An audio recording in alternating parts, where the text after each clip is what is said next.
I'm going to give you a list of some of the things that convinced me that we live on a non-rotating, mostly flat Earth. First off, our constellations have never changed. If we were truly being hurled through space chasing around a giant fireball, why have the constellations stayed the same for over 5,000 years? Polaris, the star that's associated with God, never moves. All the stars revolve around Polaris. Flight manuals explicitly say to treat the Earth as if it's flat and non-rotating. If you watch weather balloon footage of balloons that are sent up by everyday people and not the government, you can clearly see that the sun and moon are local and that the horizon is completely flat. This is one of my favorite accounts. His name is Eyes of Tomorrow. He's probably my favorite that launches weather balloons. You can clearly see that the sun simulator is local, as well as the moon, and you can see that it is a flat plane.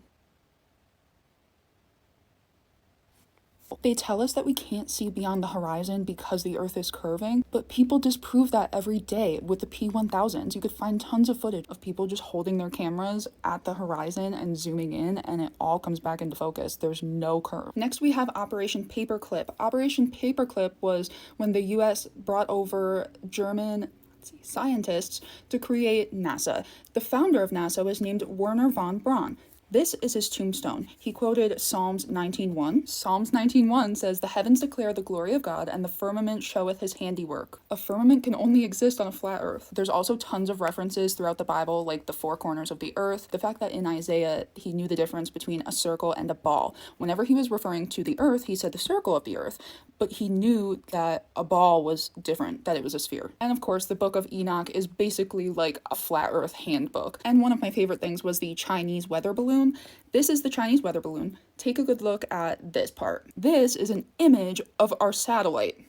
Look at this, and look at this again. And remember, NASA is the largest consumer of helium in the entire world. Remember what the drama was with these, that Joe Biden wouldn't take it down, and he was saying it was because it was over a school? It was a failing satellite, and these things fail quite often. You can find quite a few videos of people being like taken out by these things. Like, they just come down and just swoop and like wipe people out. And then we have the obvious, very real moon landing. I think most of us are like put onto that. Like, we know that the moon landing was, even the Mars rover is like this. This is a picture from NASA of the rover of Mars. There's a rat in it. Like, how would Mars have rodents on it? If there was a rat on Mars, it was probably Wernher von Braun. When you look at things from an unbiased point of view, NASA does not put out images that are not CGI.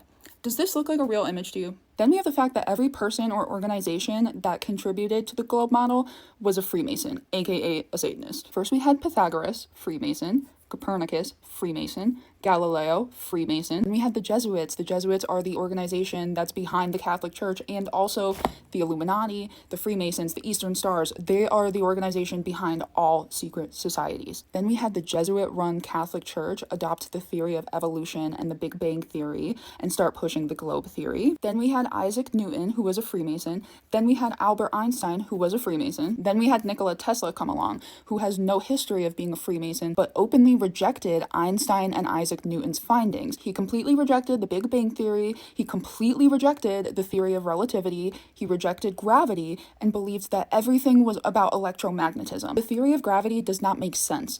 If all of this water can be held upside down and on the sides of a sphere that's spinning, then why can feathers and leaves float around and not be held down by such gravity? A cubic foot of water weighs over 60 pounds. That's why. Water always finds its level. The etymology for the word gravity literally just means heavy. It's all about density and buoyancy. Yes, I am saying it. Gravity is a theory, and it is an incorrect one. And we had the old Encyclopedia Britannicas that mentioned that the Earth was flat. They talked very openly about the firmament.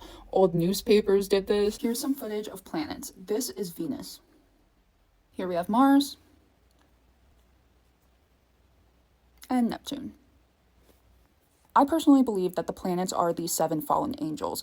And when you think about the names of them, they're all named after Greek and Roman gods and goddesses, which are based on fallen angels. And if you read the Book of Enoch, it directly tells you that the lowest level of heaven is where the fallen angel leaders are suspended. It also tells us that one of the first things that the fallen taught humans to destroy us was astronomy and astrology. And have you guys ever seen the backside of the globe? Like, please, it's like the front side is the face and the back is its bald head. We also have my personal favorite proof, the Antarctica sky ice. Pretty much all of the science stations in Antarctica are down there studying this. It's self-regenerating ice that you can't hold because it will literally like singe your skin. It is so cold. This stuff is found in certain ice shelves, and I also believe this to be what the firmament is made out of. There used to be a video where they were boring through it and it took them like months and they got nowhere. Like they got a few meters and you could see it regenerating on camera, but I think it's been scrubbed from the internet. I've been looking for it for like ever. Speaking of Antarctica, we had Operation High Jump,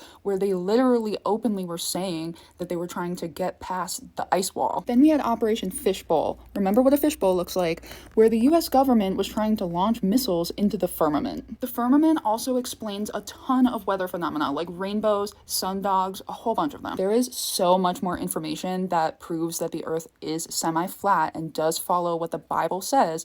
This is just the baseline of what got me there, but I will continue posting flat earth proofs and I will redo my Bible series as well. TikTok, this is for entertainment purposes only. I'm clearly crazy. Don't believe a word I say. I'm a conspiracy theorist.